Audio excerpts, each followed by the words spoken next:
प्रिया कुमारी है, मैं वर्ग 7 की छात्रा हूँ। मेरा नाम प्रिया कुमारी है, मैं वर्ग 7 की छात्रा हूँ। मेरे विद्यालय का नाम राजकीय मध्य विद्यालय मधु छपरा आचार्य जिला से है।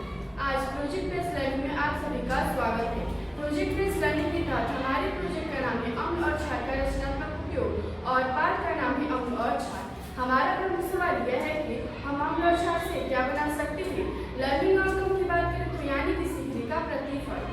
और इस प्रोजेक्ट को हम लोगों ने अपने विद्यालय में 5 दिनों में कंप्लीट किया था, जिसमें से पहले दिन हम लोगों ने ग्रुप निर्माण किया और पहले दिन आज विद्यार्थी अम्ल क्षार के गुणों से प्रसिद्ध कार्य करेंगे। आवश्यक सामग्री जैसे हल्दी, पानी, साबुन, नींबू का रस, कागज। तो पहले दिन हम लोगों ने अम्ल और क्षार के बारे में परिचित किए थे। अब हम जानेंगे कि अम्ल किसे कहते हैं। तो इसमें मैं आप सभी के सामने गाने के रूप में प्रस्तुत करने जा रही हूँ। जो स्वाद में खट्टा होता है अम्ल कहलाता है, एसिड कहलाता है। वह पदार्थ जो नीले लिटमस पत्र को लाल कर देता है अम्ल कहलाता है, एसिड कहलाता है। वह पदार्थ जो जल में घुलकर H+ आयन देता है अम्ल कहलाता है, एसिड कहलाता है। जैसे में टमाटर में ऑक्जेलिक अम्ल पाया जाता है और इमली में टाइटिक अम्ल पाया जाता है। दही में लैक्टिक अम्ल पाया जाता है और चींटी के डग में फार्मिक अम्ल पाया जाता है। अब हम जानेंगे कि क्षार किसे कहते हैं। तो इस स्क्रिप्ट में आप सभी के सामने गाने के रूप में प्रस्तुत करने जा रही हूँ।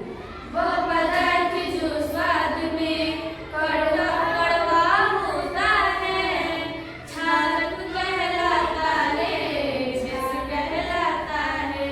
वह पदार्थ जो लाल लिटमस पत्र को नीला कर देता है क्षारक कहलाता है, जैस कहलाता है। वह पदार्थ जो जल में घुलकर OH- आयन देता है क्षारक कहलाता है, विष कहलाता है। जैसे में साबुन में सोडियम हाइड्रोक्साइड पाया जाता है और खिड़की आदि कांच करने के उपयोग माध्यम में अमोनियम हाइड्रोक्साइड पाया जाता है। चूल्हे के पानी में कैल्शियम हाइड्रोक्साइड पाया जाता है और दूध में मैग्नीशियम हाइड्रोक्साइड पाया जाता है। अब हम जानेंगे सूचक के बारे में। आवश्यक सामग्री के मुताबिक हम लोग इसके सूचक के बारे में जानेंगे। तो हमारा जो हल्दी पेपर जो है वो सूचक है, जो अम्ल और क्षार की पहचान कराता है। अब हम अम्ल यानी कि नींबू से हम इसके पीले लिखेंगे।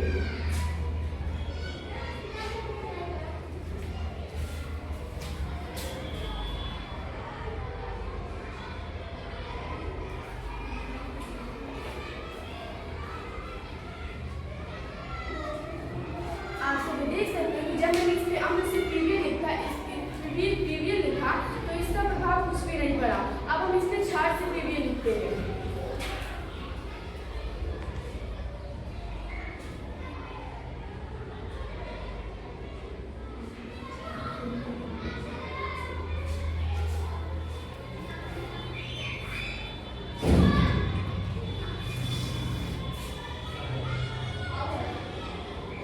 आप सभी देख सकते हैं कि जब मैंने इसमें क्षार से पीवीए लिखा तो इसका कलर लाल हो गया। इससे हमें यह पता चलता है कि सूचक पे इसका प्रभाव पड़ रहा है, क्षार का प्रभाव पड़ता है। फिर मैंने सोचा कि क्यों ना इसे उल्टा करके देखा जाए, यानी कि अब हम अम्ल पे क्षार से लिखेंगे।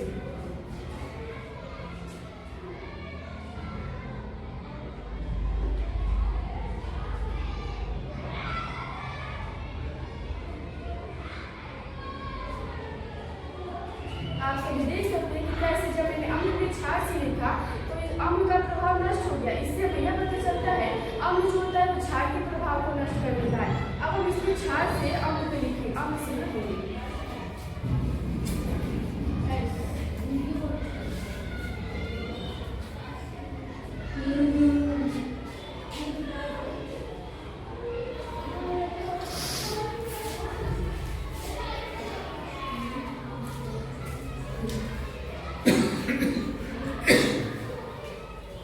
जैसे कि देख सकते हैं कि कैसे जब मैंने क्षार से लिखा था तो इसका कलर लाल हो गया। अब जब मैंने इसी पे अम्ल से लिखा तो इसका पूरा दिखाई हम लोग को नहीं दे रहा है। इससे हमें यह पता चलता है कि क्षार जो होता है वो अम्ल के प्रभाव को नष्ट कर दिया।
कलर 14 हो रहा है, यानी कि हमें यह पता चलता है कि एक स्ट्रॉन्ग एसिड है, स्ट्रॉन्ग बेस है। Strong base.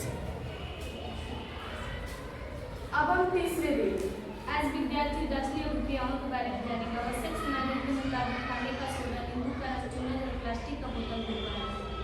तो तीसरे दिन हम लोगों ने उदासीन अभिक्रियाओं के बारे में समझे थे। तो आवश्यक सामग्री के मुताबिक हम लोगों ने एक वाटर में मैंने नींबू का रस डाली हूँ और इसमें मैंने गुब्बारे में खाने वाला सोडा डाला है। अब जब नींबू के रस में हम लोगों ने खाने वाला सोडा डालते हैं, आप सभी देख सकते हैं कैसे इस गुब्बारे में हवा भर रहा है। अगर हम जब भी अम्ल और क्षार को मिलाते हैं तो हमें वो उदासीन अभिक्रिया कहलाता है, जिसमें लवण, जल और उष्मा निकलता है जो कि कार्बन डाइऑक्साइड होता है। और अब हम एक और उदाहरण से समझ सकते हैं, जैसे कि मैंने इसमें नींबू का रस डाली हूँ और जब हम इसमें इनो डालेंगे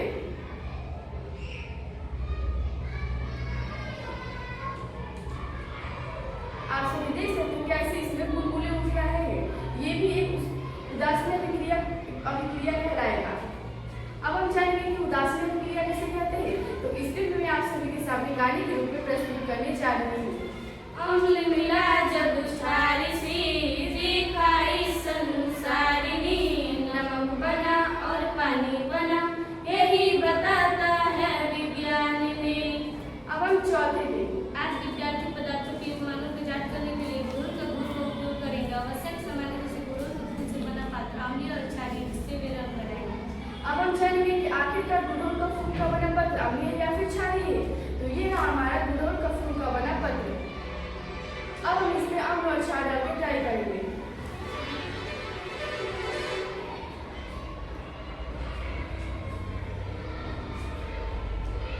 जब मैंने इसमें क्षार डाला तो इसका कलर कुछ भी नहीं हुआ।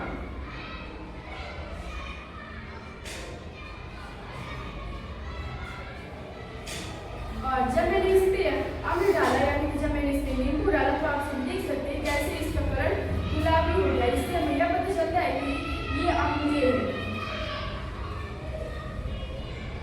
अब हम जानेंगे अम्ल जो होता है वो नीले लिटमस पत्र को लाल कर देता है, जो कि मैं आप सबके सामने दिखाने जा रही हूँ।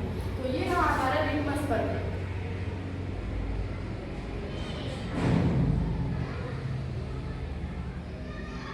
अब जब मैंने इसमें अम्ल में डाला तो इसका कलर लाल हो गया, और जब मैंने इसमें सर्फ में डाला तो इसका कलर फिर से चेंज हो गया। और क्षार जो होता है वो लाल लिटमस पत्र को नीला कर देता है। तो ये रहा हमारा नीला लिटमस पत्र।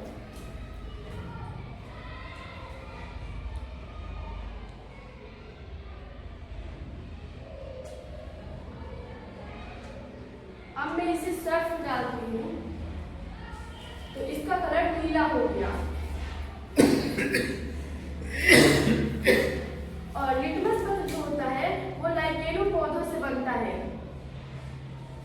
और अब हम अम्ल और क्षार से को मिलाकर रंग भी बना सकते हैं। तो ये रहा हमारा हल्दी, जिसमें अगर हम क्षार डालेंगे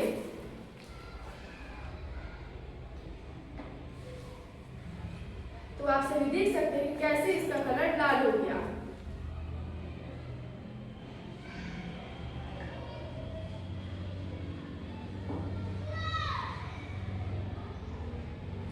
अब हम इसे रंग में भी इस्तेमाल कर सकते हैं।